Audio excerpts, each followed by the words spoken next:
This is Radio Free Hillsdale, 101.7 FM. I'm Scott Bertram, and with me right now is State Senator Mike Shirkey, serving Michigan's 16th State Senate District, Branch, Hillsdale, Jackson counties. Find him at senatormikeshirkey.com. Find him on Facebook as well. Senator, how are you? Well, on this beautiful, bright Monday morning, I'm doing just fine. Scott, thank you very much. Wonderful, and you're fully recovered and perhaps energized by the big event for the weekend. We had a delightful time last night, and anybody that lived within the listening area of your voice is going to be disappointed that they didn't join us at the Tibbetts Opera House in Coldwater for I call it a celebration of the Karen Carpenter's life and music and stories behind it, and we had a terrific crowd there. And I can tell you, my promise was that anybody who attended would be leaving with a smile on their face, and there was not an exception to that. Everybody left.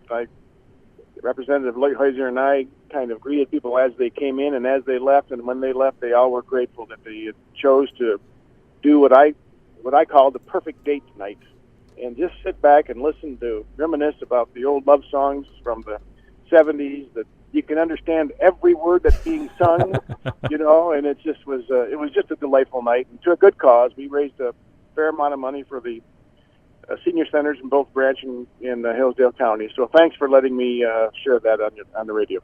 Absolutely. And, I mentioned at the start people can find you online. They can find you on Facebook. And in the past week or so, they can find you on the front page of most newspapers and a ton of op-eds around the state.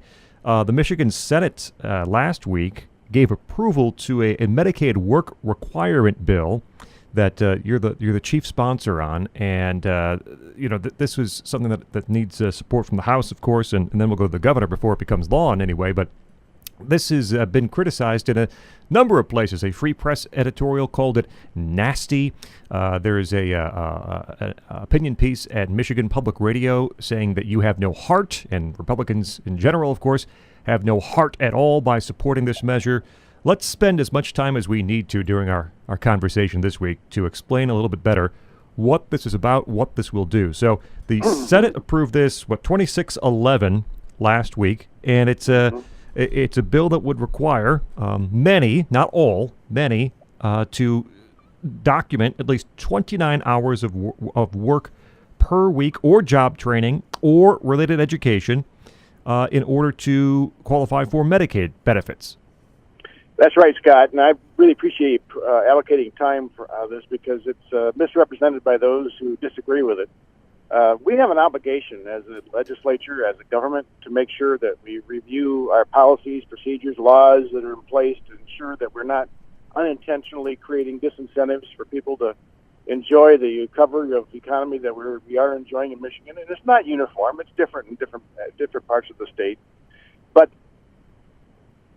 we have 2.5 million people in Michigan on Medicaid, and this legislation requiring an engagement in the workforce would apply to about 300 to 350,000 of that 2.5 million. So it's a small percentage.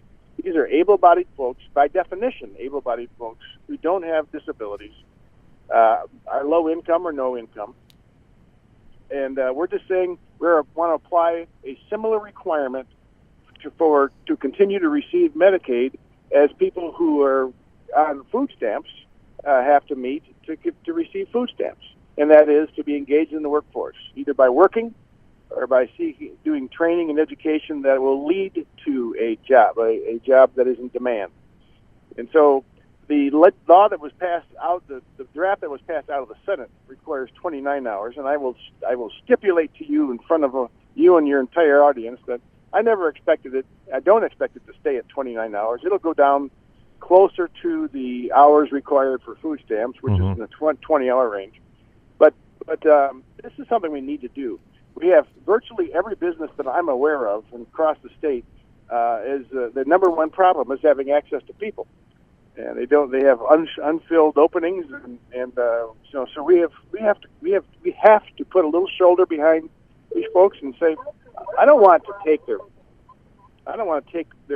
Medicaid away. I just want them to engage. And Medicaid, its original purpose, Scott, was for elderly, disabled, very, very low income, and children. all for the purpose of improving or maintaining their health. And there's study after study that demonstrates that the most important thing a person can do for their health, and especially for their family's health, is to be engaged in work. And that's all we're asking.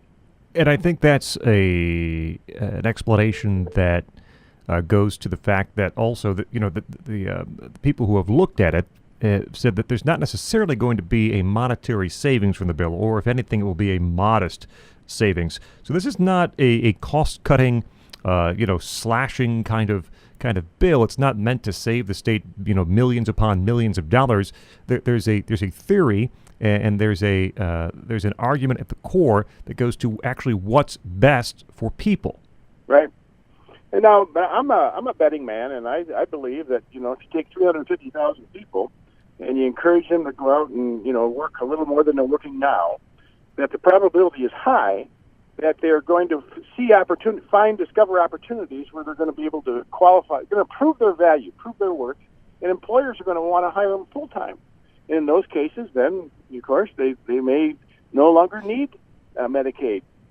So part of this is also ensuring that we do have a population of folks that we are compassionate about, and we want to make sure we've got the resources necessary to support them. And so these folks that ultimately, in a strong economy and an environment like we have today, if they can become self-sufficient or more self-sufficient, we ensure that we'll have the money necessary for those who need it.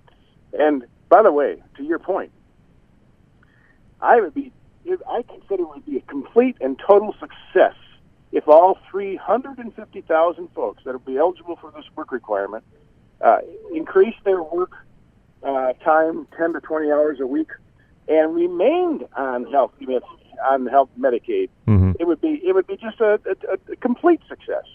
So yeah, the false claims and accusations that we're heartless and we don't care about people there's a long list of exemptions. Yes. To be able to qualify to stay on Medicaid, and pregnant ladies for a few months before they delivery and a few months after, they would be exempt. If you're a sole caretaker, for instance, of somebody who is disabled, you would be exempt. So there's a long list of exemptions. Senator Mike Shirkey with us, Radio Free Hillsdale, 101.7 FM. I'm Scott Bertram. Governor Rick Snyder has been a little wary of the bill. The Detroit News saying that he could be a potential roadblock. You discussed earlier you think that 29 hours will be reduced in either the House version or a final version that goes to the governor. Do you think the hours are his main objection, and is there a way to get his signature on a bill, do you think? I'm very confident we'll ultimately get the governor's signature. This has been a little bit of a gamesmanship between myself and the governor's office. I've asked them for feedback for 6 weeks and received exactly nothing but crickets. Now, they've to be fair, they've said that they want to engage and craft it to something that's acceptable to the governor. But I'm just not going to sit back and wait forever. And so I thought, let's go ahead and get it through committee. Get it through one chamber, send it to the other chamber, and let them know that we're serious about this. The House is very excited about running this bill. They will make some changes, some of which we absolutely need to make changes, because I left some room there for others to put their fingerprint on it. But, the governor came out, actually, I can tell you for 100% certainty, it wasn't the governor's words, because he and I have talked about this personally. Mm-hmm. It was his staff standing in surrogate of him, and not liking the fact that we're going to move it along. So a little bit of friendly fire there. That's okay. That's part of the legislative process. Senator, this is available or possible because the President Trump, opened the door to it by saying they might allow it. There's already been a couple of waivers granted. There are some other requests into the White House. So is this something where Michigan also would have to request a waiver from Washington before actually moving through with it? Yes, that's the first part of frankly, the biggest part of the body of the draft of the legislation is directing the Department of Health and Human Services to apply for the waiver and putting some specific requirements into that waiver to make it unique to Michigan. There have been 3 other states who've been approved, And there's 16 or 17 other states that are in the same boat Michigan is in terms of contemplating it. And, I will tell you, Scott, that, there's loud voices of opposition, but the silent majority are strongly in favor of this. And any objective review of the exemptions that we have included, and probably a few more exemptions that will be added, would only lead one to indicate that, we've been very careful about making sure we're not creating, we're not being uncompassionate, and we're not being unsensitive. So I think the legislation is in good spot right now, and I believe the governor will ultimately be enthusiastic supporter. And Senator, before we let you go, it goes to the House. How quickly do you expect the House to act on this bill, or at least their version of this bill? And do you think there might be a veto-proof majority in the House as there was in the Senate at a 26-11 vote?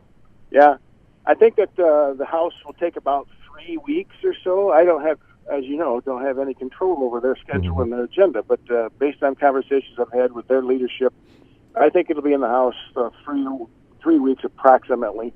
And so the goal is to get it to the governor before the end of May, and I think we're in good shape with that. And I fully expect my governor and his staff to engage a little more energetically now, and I'm dead serious when I say I have total confidence that the governor will ultimately sign the legislation. All right, State Senator Mike Shirkey, representing Branch, Hillsdale, and Jackson counties, Michigan's 16th State Senate District. You can find him at senatormikeshirkey.com or on Facebook as well. Search for Senator Mike Shirkey. Senator, one topic today, but an important one, and we thank you for your time. And I thank you, Scott. Have a great day.